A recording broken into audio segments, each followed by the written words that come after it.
PV. അൻവറുമായി ഇനി ചർച്ചയ്ക്കില്ലെന്ന് UDF നേതൃതലത്തിൽ തീരുമാനം. അൻവറിന്റെ ആരോപണങ്ങളെ അവഗണിച്ച് മുന്നോട്ടു പോകാനും നേതൃതലത്തിൽ തീരുമാനമായി. സമയമുണ്ടല്ലോ, ഞങ്ങളൊന്ന് കൂട്ടായി ഇരിക്കട്ടെ. കൂട്ടായി ഇരുന്ന് ഞങ്ങൾ കാര്യങ്ങളിലേക്ക് വരും. അത് സംശയം എന്താ? ആ കാര്യത്തിൽ ഒരു സംശയം വേണ്ട. ഇല്ലില്ല, ഇനി സമയമുണ്ടല്ലോ. പുറമേ പറഞ്ഞ മൃദു സമീപനത്തിൽ നിന്നും UDF മാറുകയാണ്. VD സതീഷിനുള്ള UDFിലേക്ക് ഇല്ലെന്നും നേതാക്കളാരും ചർച്ചയ്ക്ക് വരേണ്ടെന്നുമുള്ള പ്രസ്താവനയിലൂടെ UDF സഹകരണത്തിന് സന്നദ്ധമല്ലെന്ന നിലപാടിൽ പി.വി. അൻവർ എത്തിയെന്നാണ് UDF നേതൃത്വത്തിന്റെ വിലയിരുത്തൽ. കാശില്ലാത്തതിനാൽ മത്സരിക്കാനില്ല എന്ന് പറയുന്നത് സഹതാപ തരംഗമുണ്ടാക്കാനാണെന്നും UDF കരുതുന്നു. മത്സരത്തിനിറങ്ങാനുള്ള തയ്യാറെടുപ്പുകൾ അൻവർ നടത്തുന്ന വിവരവും നേതാക്കൾക്ക് ലഭിച്ചിട്ടുണ്ട്. ഈ സാഹചര്യത്തിലാണ് അൻവറുമായി ചർച്ച വേണ്ടെന്ന നിലപാടിലേക്ക് UDF നേതൃത്വം എത്തിയത്. UDF നേതൃത്വത്തിനായ പരസ്യ വിമർശനം തുടരുന്ന പി.വി. അൻവറുമായി ചർച്ച ചെയ്യുന്നത് പാഴ്വേലയാണെന്ന ബോധ്യത്തിലേക്ക് UDF നേതാക്കൾ ഒന്നടങ്കമെത്തി.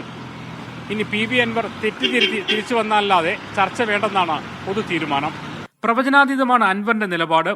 അൻവറുമായുള്ള സഹകരണത്തിലെ അനിശ്ചിതത്വം തുടരുന്നത് UDF പ്രവർത്തകരുടെ ആത്മവീര്യത്തെയും അതുവഴി തെരഞ്ഞെടുപ്പ് പ്രവർത്തനങ്ങളെയും ബാധിക്കും. ഇതിനാലാണ് അൻവർ അധ്യായം അടയ്ക്കാൻ UDF തീരുമാനിച്ചത്. അൻവറിന്റെ ആരോപണങ്ങൾക്ക് മറുപടി പറയാതെ അവഗണിക്കാനും നേതൃത്വം തീരുമാനിച്ചിട്ടുണ്ട്. പി.വി. അൻവർ ഇല്ലാതെ നിലമ്പൂർ തെരഞ്ഞെടുപ്പ് നേരിടുന്നത് വെല്ലുവിളിയാണെന്ന ബോധ്യം UDF നേതൃത്വത്തിനുണ്ട്.